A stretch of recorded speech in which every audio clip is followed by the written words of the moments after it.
I recently gave a talk at the Communications Asean Summit in Kuala Lumpur. There I was, a tukang cerita or storyteller among techies, startup founders and data evangelists.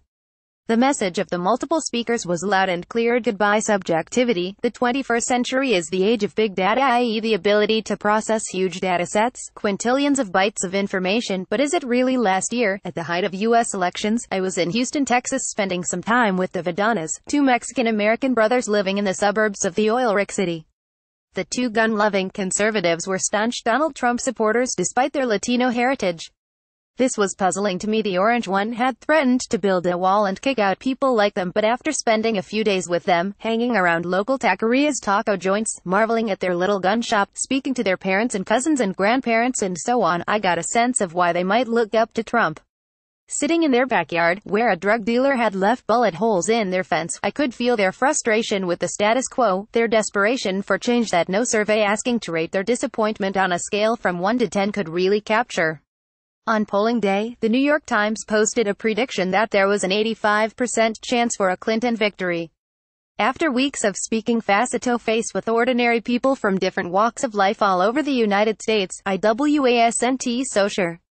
The optimism deficit was making Malaysians so unhappy that night, while sitting in a hotel in semi-rural Michigan as it happened, the epicenter of the pro-Trump wave. I had a sinking feeling that the former reality television star would come out on top. Much to my dismay, he did. The pundits were devastated and have probably not recovered from the blow. In the end, a naive reliance on data alone failed us. Don't get me wrong, it's important. GDP growth, inflation, unemployment rates, gross revenue, all these facts and figures form the backbone of any proper analysis. But in a world drowning in data, knowing the numbers just isn't enough. Facebook collects information on every post you like, Google records every search you make, and Instagram remembers every photo you uploaded. We sign away our privacy and allow Big Brother to know the minutiae of our lives, sometimes even more than our closest friends and family.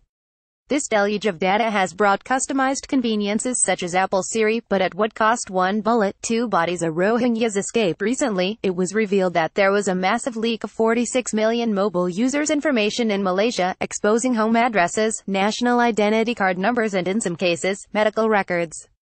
Some people have had unknown mobile numbers signed up on their behalf. The incident revealed the dark side of data. More information can mean more risk. We must be cautious of turning data into a fetish. At the same time, we must be cautious of turning data into a fetish. The past few years have seen pollsters, riding on a wave of big data enthusiasm, rise to rock star status within the political punditry circuit, only to be smacked in the face with their dead-wrong predictions. Too many polls failed to see the ascendancy of Trump, Brexit, and the emergence of ethno-nationalist movements across Europe. In her book Weapons of Math's Destruction, Harvard-trained mathematician Cathy O'Neil warns of the dangers of blind faith in big data. She argues that objectivity is a marketing trick, demonstrating that opaque algorithms riddled with faulty assumptions in fact reinforce human bias. Sometimes, sticking to the data we know can trap us in history. After all, there is no data for new and untested ideas. All this goes to show that data is not destiny. But neither should we blindly follow our instincts. Instead, human insight coupled with information is the way forward.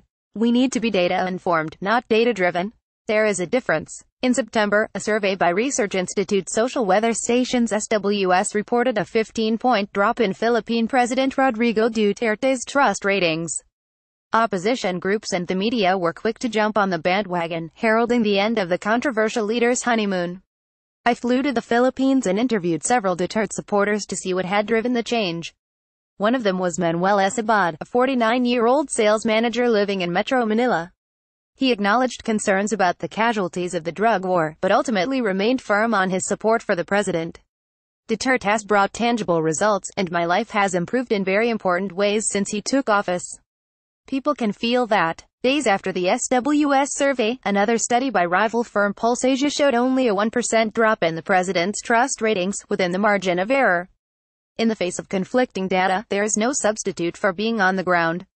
From Jakarta to Manila, exactly who are Asia's invisible laborers? The devil is in the details, and often, numbers can't capture the nuances of human sentiment.